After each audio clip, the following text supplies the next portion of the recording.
HAND stands for literally HIV-associated neurocognitive disorders, and indeed it's thought that the HAND disorders are the commonest cause of dementia in young adults globally. And I guess in a sense what the good news is that it is treatable, unlike say Alzheimer's disease or some of the other dementias that the community might be familiar with. We think about individuals who are HIV positive, where HIV has affected the brain, and that occurs in about 1 in 5 people with HIV whose immune system gets low enough to let HIV begin to cause damage in the brain. And when individuals have HAND, they may in fact be asymptomatic, which is the first category, asymptomatic neurocognitive impairment, where you have to be formally investigated to find it. The second category, minor neurocognitive disorder, that's where people do have symptoms. This is the proportion of people who do begin to notice that they're performing below par, both at work, let's say, and at home in their activities of daily living, but noticeable by themselves and certainly noticeable by the people around them, their lovers or carers or friends, whatever. And then the third category is HAD, is the short term for it, HIV-associated dementia. And this is a much more profound illness where individuals would not be able to work and they wouldn't be able to leave. You wouldn't be able to leave them to run a house or look after children or give older grandparents their medications, etc. They really would be impaired, and as I said, they wouldn't have a job. Thankfully, we very rarely see people with advanced HIV dementia these days. It is a spectrum, and evidence has gradually come about showing that it probably is a continuum. So you might have early asymptomatic illness, which can certainly progress to the milder form, and if untreated, that can progress. The most common form of HAND these days that we would see is minor neurocognitive disorder. And people who experience that would sometimes report, apart from just forgetfulness, slowing in the way they process their thoughts, some difficulties in planning and organisation, forgetting appointments, just like a slowing down of their normal processes. And you know, it can be quite mild, it can be quite unnoticeable to other people. As a health professional going in to meet them for the first time, you might not really be noticeable, and you'll only notice over a few weeks of visits and getting to know them better that there is some deficit there. When I first became aware that I was having problems intellectually or cognitively, I'd driven my car to pick up a friend, and I forgot to turn right at a certain place which I know very well. And I just kept driving until there were no landmarks that I recognised. And I also discovered at home that my fail-safe systems were breaking down. And that worried me because I'm on HIV medication and I didn't want to force a change of medication through non-compliance.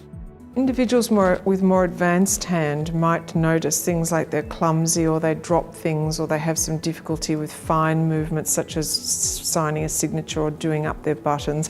They may in fact be still on the ball, where they know what the year is and the date is, different to Alzheimer's disease. But I think broadly individuals struggle a bit with being interrupted. If they're doing something, they might have to take a while to go back and find what they were once doing, and that can be challenging in an age where we're constantly interrupted and expected to be able to multitask. My motivation to do things was lacking, and I physically wasn't able to do the housework. I couldn't manage the vacuum. The population of people living with HIV is growing older. I think the average age is now in our mid-50s. And it's important not to confuse some of these serious consequences such as HAND with what might be more natural consequences of ageing.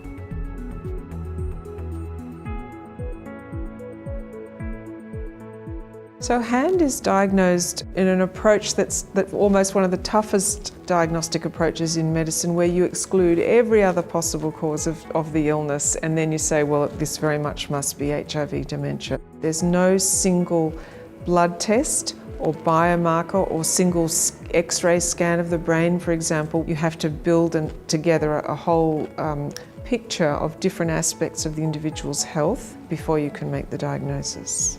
you take a detailed history and a physical examination. Then a really pivotal part of assessing a person to see if HIV is affecting their brain is neuropsychological testing. And the other thing in that scenario is just to check that things like diabetes, if the person's diabetic, that's under control.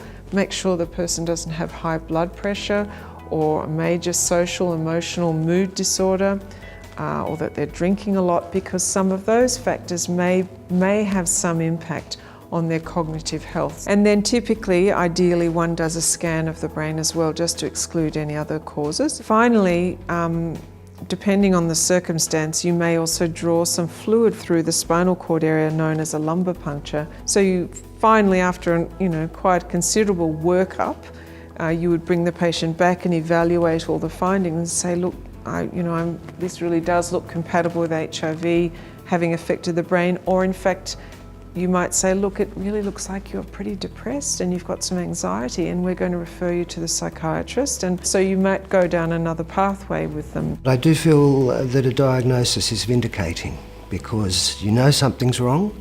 Your friends will tell you it's this, your friends will tell you it's that. But it's not that. It's an organic change in the brain.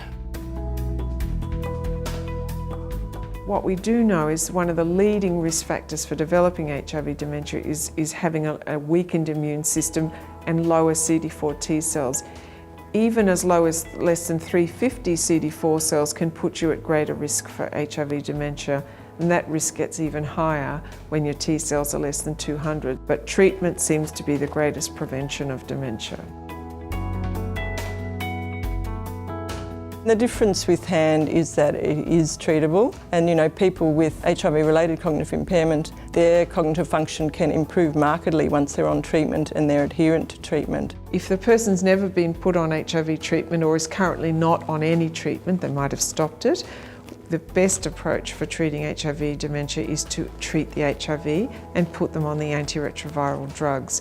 And in that setting, we typically would choose drugs that we know penetrate the brain well. There's some individuals where they're already on treatment and they come to you and it looks like HIV might be affecting the brain, and you can't find evidence of HIV being uncontrolled in the blood, but you can look in the fluid that surrounds the brain, and if you find HIV is in fact active there, then we can switch treatments or add different treatments to control HIV in the brain then.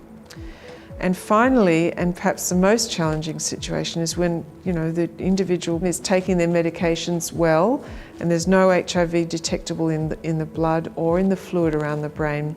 In that case, you might add in some new antiretroviral agents that might just help a bit more in the brain, or you can switch their whole treatment regimen entirely and keep monitoring them. I think that's the key message, to stay in touch with the patient and keep evaluating them over 3, 6, 12 months. If you treat people for their HIV, you can have at least 50% of people will have remarkable recovery that extends and continues out into at least a year and a half. People continue to improve. When I first started taking them, it was a very happy occasion because my parents were staying with me, and on the third day I didn't feel worse than the day before, and on the fourth day I felt better, and the fifth day I felt better than I had the previous day, and so it went just in an upwards trajectory, and I rehabilitated myself in 6 months and went back to work as a stevedore.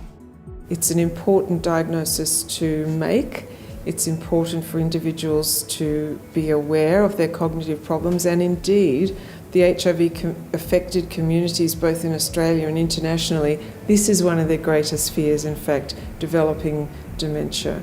And there's quite an awareness around it, but there's still stigma associated with it, just as there is stigma associated with many mental health issues and other dementias in the broader community. So it's a little bit tough. It's a tough illness, but I think when managed, people can do really well.